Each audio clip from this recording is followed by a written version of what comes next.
Right, YouTubers, we're going to put a CV joint on, constant velocity joint. They're the same on most cars.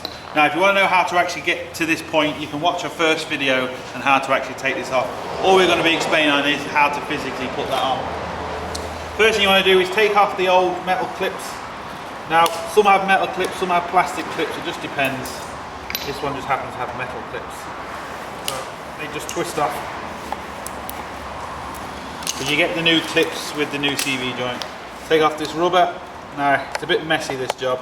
Get that out of the way. Get an old rag and clean as much as the grease off as you can, the old grease. It's just going to get in your way.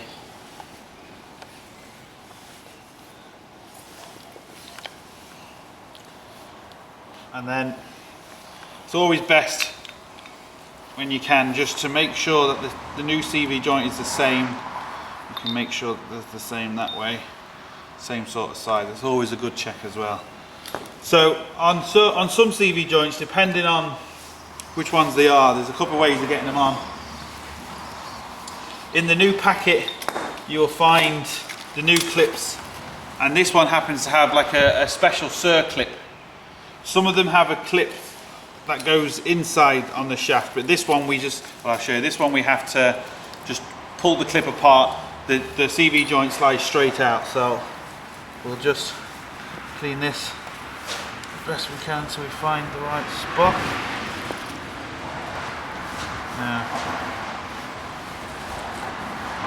Now you're not going to really see this, but when you look at the new, just to get a screwdriver in, so first find it. Now the camera might be able to see this, but I doubt it. I'm just going to put the screwdriver there. There's two little legs. Just zoom in and do your best. Yeah. There's two little legs there, and I'm just going to literally put the screwdriver in and open the legs. And at the same time, try and hit it out. So it can be a bit tricky, this next bit. So just open the legs, and if you can open it with one hand, slightly lift it up and hit it, it will come out. Slips out. Okay. Now, like I said, there's two different ways of getting these off. One has a clip like that, the other has a clip inside. The one without the clips, you can hit these off. What I've done is, I've just got a screwdriver and I've opened up the two little legs with the screwdriver like that. Then I've got the hammer. Now we've broken this one, but that doesn't matter. And then it just literally slides off. So you can now see where this clip goes. You get the new clip, it slides over there. Some of them have a clip inside, and then you just hit them off. They don't have these little legs, that's the only difference. They don't have the little legs. So we can actually now remove that clip, because we obviously don't need the old one.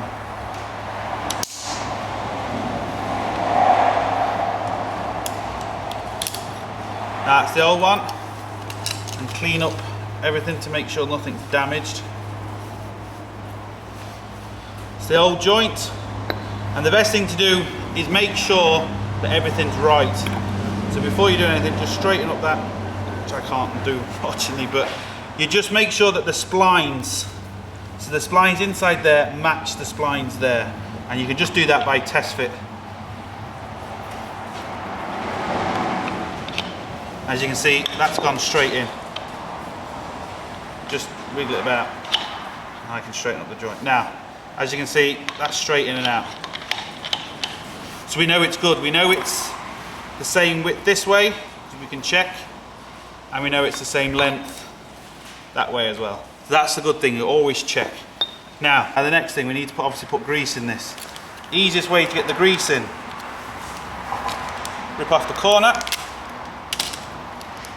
and literally feed the grease down into the hole. So you just put it all in, squeeze it all in, and if you keep the top closed, you will push the grease in through all the bearings, because you're stopping it from coming out the hole you're putting it down. Now, when it starts doing that, you can then just spread the rest around. And you can even just put your finger in just to make sure that it's definitely all in. This is very messy now, this. You want to make sure you get that cut out. You know exactly where that cutout is. a bit of a wipe. Now all that grease is all packed inside there, so once it starts moving, it's going to find its level and it's going to move all around for us. Now, before you put the CV joint on, because you don't want to put the CV joint on yet, you put the new boot on. You just slide that over just to get it on, so you're ready now. You're ready to put the CV joint on. So now with this clip, you can do it one or two ways, but the way we're going to do it, we're going to put it inside the CV joint first. There's a little ring cut out for it, so you literally feed it in, and the two legs go where it's cut out. So you can feed it in, and you can literally push it in home. It will find its own level. It's now sat in there. I can't move it anymore. I can't put it down. Now hopefully this joint should just literally slot in now, and with a bit of force, push itself home. So get it lined up in the splines first.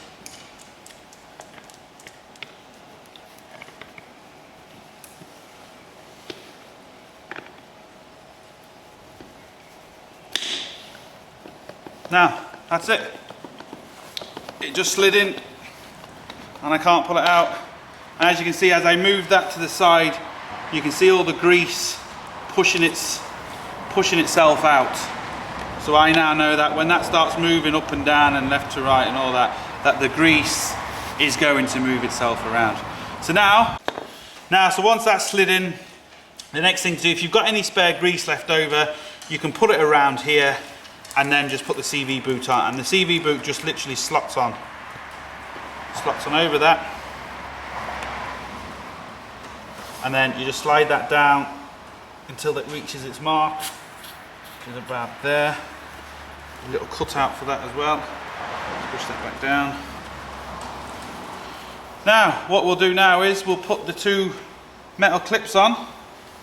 I'll show you how to do that, and then that's the CV joint, the new CV joint on. Very messy.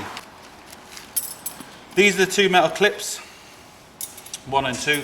Now, some people do put cable ties on these, really thick, heavy cable ties. That's no problem as well, but we've got the metal clips, so we're going to use the metal clips. Now what we do with these clips is, you literally wrap them around, obviously the small one on the small one. Now obviously these are too big, because these are designed with these little notches. They put them in because they're designed for all sorts of cars, you know, obviously bigger and smaller. So what I like to do first is just get the rough idea of how much to cut off. So I know, will that reach the third one? I know I can cut these first two off because it's wrapping itself inside and it's getting in the way. So I know on this particular one I can cut that off and I'm going to have enough. You might need to cut off more, but that doesn't matter. It's easier to cut off more than it is to try and add. So just wrap that in around there. Get this as tight as you can. It's not important because the machine tightens it for you. You want to still get it as tight as you can. So I'm just putting them two little clips. I'll show you with this one. All I've done is got it as tight as I can. These little legs that stick out lock into the pin there. So you can see that. You can see that? So it just locks in like that. You can lock in at any one of these, doesn't really matter as long as it locks in. It's not fully tight, but it's kind of tight. With this machine then, this pinches both ends and holds the top. So literally, you can see that? So we're going to get to the top of it, pinch it. Well, it'd be a lot easier if it didn't fall out. Same again, let's hold that, show on camera. Get to that, pinch it, and as it pinches it, it squeezes it. You see that? It squeezes it. Now, that is now tight, and that's what it does. It squeezes both ends in. So basically, just show you on this one, as it goes in, it squeezes them two ends in. We'll show you on the big one. Hopefully you can see it a little bit better. That didn't come across very well. Same again. I know I can cut off, yeah, I can cut off up to here. Just going to cut that off. Wrap it around again. line it up, hook it around them two. Now, as you can see, that's not tight, but it's snug. Same again. I don't know how the camera's going to see this. This goes on top. Same thing again. Hold on. Goes on top. Third time lucky. Normally it's not this hard, but trying to do it so the camera can see, that's why I'm struggling a bit. So again, that just squeezes it. Just like that. And as you can see now, when that moves, that's not going to leak. And that is a CV joint on. So I hope this helps. The next part of the video in this little series, we're showing how to obviously put on a bearing, how to put on a CV joint. Part 3 is going to be how to put all this stuff back together. Nightmare. On the car. Simple videos always turn into a nightmare. Simple jobs always turn into a nightmare. So anyway, this is second to last part now, and the final video is just to basically help to put everything back into the car. So we've done all the kind of the hard work now, really. So that's it now. And so yeah, this is part 3, and part 4 is coming up. I hope you enjoy the video. Don't forget, thumbs up, subscribe. Don't forget to get your hands dirty.